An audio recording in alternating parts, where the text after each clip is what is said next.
Drag, to me, is a place to transform the way that I perceive myself or the way that I want the world to perceive me.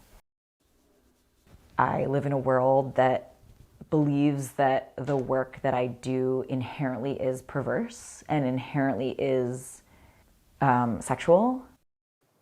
Often my drag persona gives me the confidence and bravery to express something that I can't access on the day-to-day. I just feel like drag is for everyone, and I sometimes feel the need to argue why drag is for children as well. Drag as a space where identity, whatever that identity is slightly less fixed. And how I got into drag was through the lens of experimenting with my gender. And I think that the aesthetics of drag are part of what make it fun, right? That's why people can't look away. That's why people are obsessed with it. Whether they like it or hate it, it's very compelling to look at. And it's essential. It's an essential part of it. But for me, it's all about how I want to see and be seen.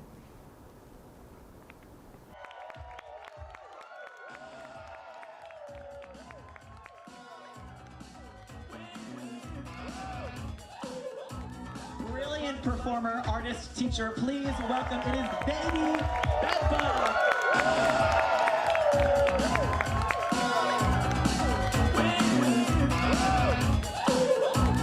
The bug bite you beg for.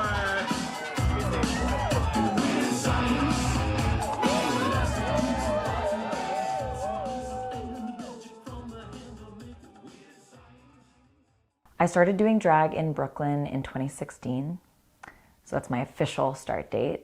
But if I really look back on the theater that I was making or the child that I was, I've been making drag for a very long time. I always grew up a theater kid, and my mom was very expressive and performative, and we had costumes and wigs growing up, and my dad was a visual artist. And they both did theater, they met in theater. So I was sort of raised in this very creative household in Jakarta, Indonesia. My parents did a really good job of exposing me to so much art, and so did living in Indonesia. Living in Indonesia exposed me to so many different traditional art forms, traditional Javanese art forms. I mean, if you look around my house and you see my Indonesian masks, that's a drag. The paint on those masks, that's drag makeup. And I think that's because drag is as old as all of these art forms in many ways.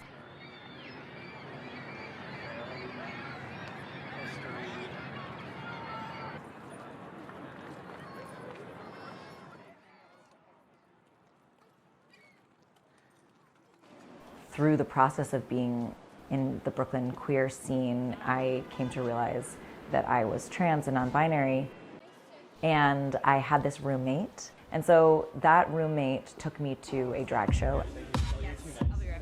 I had never seen anything like it. I didn't watch Drag Race, so this was my first exposure to drag.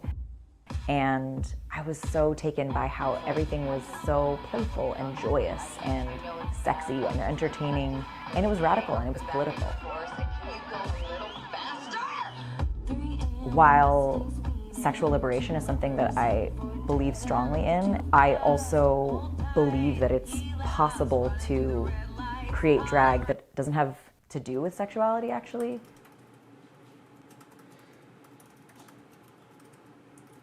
Some gentle swaying or movement, really listening to how our bodies want to move today.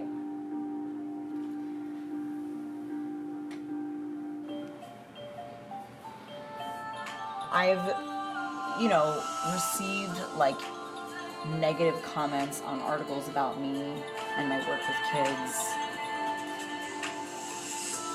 Children are naturally drawn to drag, it's so shiny and exciting and playful, and kids love Disneyland, of course they're gonna love drag.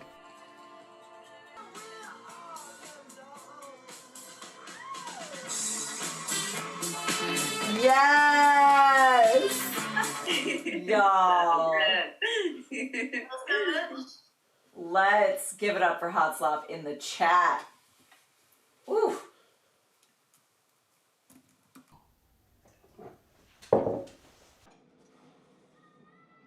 I sort of live in fear about backlash on one hand. On the other hand, I can't really allow myself to get too involved with the absolute absurd assumptions and accusations about queerness perverting children, you know, because that's what is being said, and that's what has been said. It's not new, but there's a ferocity to it right now that is so violent, and it's so dangerous. I think drag is a really healing thing for children. I think it's a place where children can learn to express themselves and celebrate each other. And so that's something I really emphasize in my drag classes with children, is like, let's affirm each other. Let's affirm each other loudly.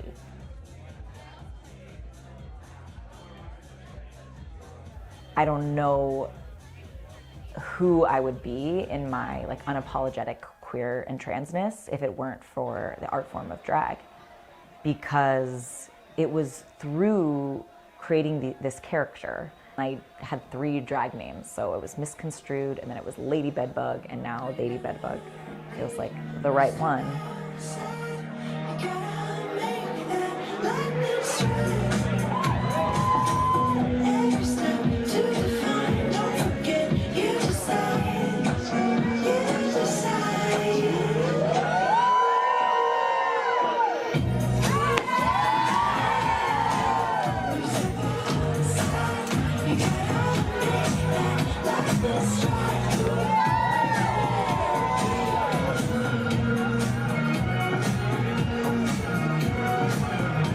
But it astonished me that I could choose a name or change my name, and then other people would adapt.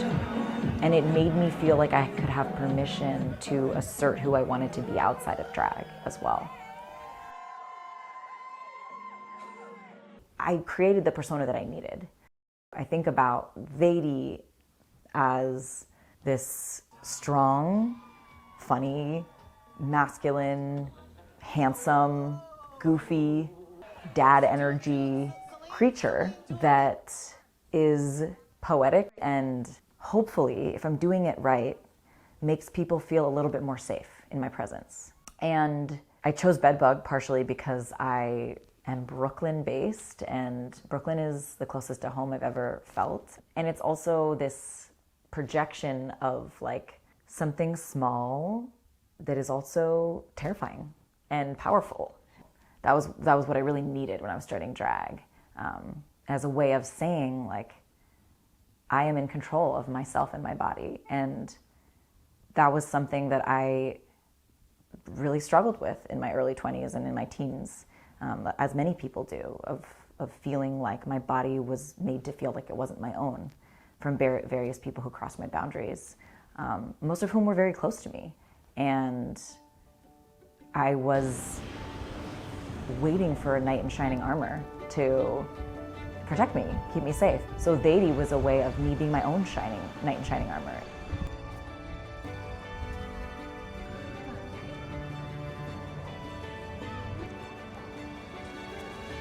I want home to be a place where everyone feels so safe to be themselves and to put down the masks that we have to wear in the outer world. Drag has helped me see the way that like celebration and affirmation is the bedrock of growth. Drag is a space to play and be experimental about aspects of yourself and then make connections doing it with other people. That's why drag is so important, because it offers many different examples of ways to be. I'm gonna be probably fighting the rest of my life to get drag in spaces that we don't expect it.